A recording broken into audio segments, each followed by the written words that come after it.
పార్టీలోని 100 మంది నాయకుల్లో ఒక్కరు తప్పు చేసినా అది పార్టీకే మరక. అలాంటి మరక అంటకుండా ప్రతి ఒక్కరూ క్రమశిక్షణ గల నేతల్లా ఉండాలని అన్నది ఆ పార్టీ అధినేత మాట.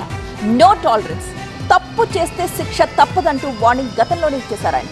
అయినా సరే ఇప్పుడు నేత తప్పు చేశారు, మరి పార్టీ రియాక్షన్ ఎలా ఉంటుంది? నో టాలరెన్స్, ఇది ఏపీ సీఎం చంద్రబాబు తమ నాయకులకు తరచూ చెప్పిన మాట.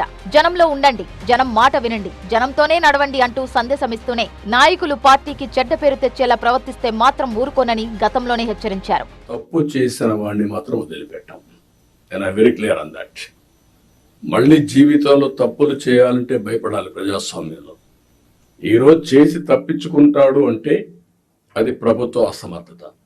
మనం తప్పులు చేస్తే మనకు కూడా అది జరుగుతుంది. That is the message I want to give it very clearly. మీకు కూడా క్లారిటీ ఇస్తున్నాను. ఏ తప్పు చేసిన వదిలిపెట్టం కానీ పొలిటికల్ విక్టిమైజేషన్ మాత్రం ఉండదు. ఇలాంటి పరిస్థితుల్లో మొయినాబాద్ ఫామ్ హౌస్ లో ఘటన టీడీపీలో కలకలం రేపింది. వెలుగులోకి వచ్చిన డ్రగ్స్ పార్టీ వ్యవహారం రాజకీయంగా పెద్ద దుమారం రేపుతోంది. అర్ధరాత్రి నిర్వహించిన యాంటీ నార్కోటిక్స్ దాడిలో పలువురు ప్రముఖులు పట్టుబడగా వారిలో ఏలూరు టీడీపీ ఎంపీ పుట్టా మహేష్ పేరు బయటకు రావడం సంచలనంగా మారింది. టెస్టులో డ్రగ్స్ పాజిటివ్ రావడంతో టీడీపీ అధిష్టానం సీరియస్ గా తీసుకుంది. పోలీసుల దర్యాప్తు కొనసాగుతుండగానే టీడీపీ స్పష్టమైన సందేశం ఇచ్చింది. డ్రగ్స్ వంటి తీవ్రమైన ఆరోపణలు ఎదుర్కొంటున్న సమయంలో పార్టీ ప్రతిష్టకు నష్టం కలగకూడదు అన్న ఉద్దేశంతో పుట్టా మహేష్ ను పార్టీ కార్యక్రమాలకు దూరంగా ఉంచాలని ముఖ్యమంత్రి చంద్రబాబు సూచించినట్టు పార్టీ వర్గాలు తెలిపాయి. పార్టీ క్రమశిక్షణ విషయంలో మాత్రం రాజీ ఉండదన్న సంకేతాన్ని చంద్రబాబు మరోసారి యాక్షన్లో చూపించారు.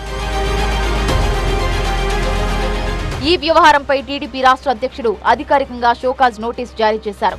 డ్రగ్స్ కేసుతో సంబంధం ఉన్నట్టు వచ్చిన సమాచారం నేపథ్యంలో ఎందుకు క్రమశిక్షణ చర్యలు తీసుకోకూడదో 5 రోజుల్లో వివరణ ఇవ్వాలని నోటీసులో స్పష్టం చేశారు. పార్టీ ప్రతిష్టకు భంగం కలిగించే ప్రవర్తన ఏదైనా జరిగితే కఠిన చర్యలు తప్పవని కూడా అందులో పేర్కొన్నారు. రాజకీయంగా ఎంత పెద్ద స్థాయిలో ఉన్నా పార్టీ నియమాలు అందరికీ ఒకటేనన్న సందేశం ఇవ్వడమే లక్ష్యంగా టీడీపీ అధిష్టానం ఈ నిర్ణయం తీసుకున్నట్టు తెలుస్తోంది. అయితే తాను ఎలాంటి తప్పు చేయలేదంటున్నారు పుట్టా మహేష్. నేను ఎక్కడ గానీ తప్పు చేయలేదు. మీ అందరికీ నేను చెప్పుకోవాల్సిన అవసరం ఉంది. ఎన్నో రోజుల నుంచి అక్కడ ఉండే పర్సన్స్ నన్ను కలవడానికి వాళ్ళందరూ రిక్వెస్ట్ చేయడం వల్ల నాకు నిన్న కుదరడం వల్ల వాళ్ళ డిన్నర్కి వెళ్ళడం జరిగింది. ఆ డిన్నర్లో ఎక్కడ కానీ నేను తప్పు చేయలేదు. మీ అందరికీ కూడా మళ్ళీ తెలుపుకుంటున్నా, ఎప్పుడు కూడా ఏలూరు ప్రజలు నా మీద పెట్టుకున్న నమ్మకంని ఎప్పుడు కూడా ఉమ్ము చేయను.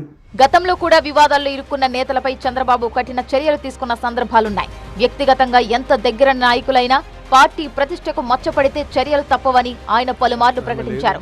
గతంలో లైంగిక వేధింపుల ఆరోపణలతో వివాదంలో ఇరుక్కున్న కోనేటి ఆదిమూలం వ్యవహారం కూడా అప్పట్లో పెద్ద చర్చకు దారితీసింది. ఆరోపణలు వెలుగులోకి వచ్చిన వెంటనే పార్టీ కార్యకలాపాల నుంచి ఆయనను దూరంగా ఉంచారు. ప్రస్తుతం పుట్టా మహేష్ అంశంపై విపక్షాలు విమర్శలతో విరుచుకుపడుతున్నాయి. వెంటనే సస్పెండ్ చేయాలని ఏపీ కాంగ్రెస్ అధ్యక్షురాలు షర్మిల డిమాండ్ చేశారు. మరి చూడాలి పుట్టా వివరణ తర్వాత టీడీపీ ఎలాంటి చర్యలు తీసుకుంటుందో.